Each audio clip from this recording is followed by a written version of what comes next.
Ouverture ce mercredi 30 juillet 2025 de l'atelier de 2 jours consécutifs organisé par le projet Encore dans la salle Prof Tchamamou Jumaï. Il s'agit d'un atelier sur l'amélioration du draft du rapport de cadrage 2023 par les parties prenantes. Il est destiné à la société civile, à la représentation de la MIBA, de la DGRCOR, de la province du Kassai-Oriental, de la DGRAD et à quelques entités politico-administratives. Précision avec l'expert technique de l'ITIRDC, Raoul Moussaou, orateur de cette première journée.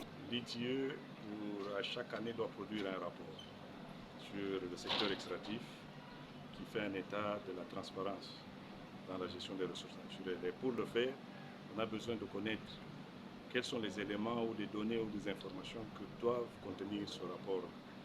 C'est à ce titre-là que nous sommes venus aujourd'hui faire une restitution du cadrage de ce rapport qui a été élaboré par le secrétariat technique et qui a retenu un certain nombre d'éléments fondamentaux que nous avons communiqués aux parties prenantes pour qu'elles apportent leur contribution, leur amélioration en vue d'élaborer un rapport qui soit exhaustif et un rapport de qualité. Voilà l'objectif pour lequel nous sommes ici à Bujumaï. Dans son intervention, il s'est appesanti sur les données de la période et les recettes réalisées par les entreprises. Ce rapport porte sur l'exercice 2023 et les grandes lignes, c'est les données qui nous ont été communiquées sur la période, qui ont été les paiements effectués par les entreprises sur 2023, les recettes réalisées par les entreprises aussi sur cette période. Mais ici, il vous souviendra que c'est uniquement les entités de l'État qui nous ont fait état de leur perception de tous les paiements reçus des entreprises sur la période.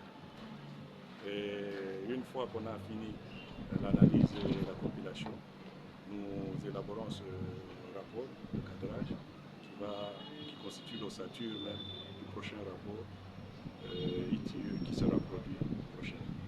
Au terme de ces travaux, Raoul Moussaou s'attend à la contribution des parties prenantes afin d'améliorer la qualité du rapport. Et au terme de ces travaux, nous attendons que les parties apportent leur contribution, leurs améliorations. S'il y a des omissions ou des lacunes qui ont été observées, qu'elles portent à notre connaissance pour améliorer la qualité du rapport. Et comme vous le savez, nous portons une attention sur la fiabilité, sur la qualité et assurance même de notre rapport. C'est la raison pour laquelle nous rabattons au niveau des parties prenantes en cours pour qu'elles lisent, qu'elles nous apportent leur contribution pour améliorer la qualité de ce rapport.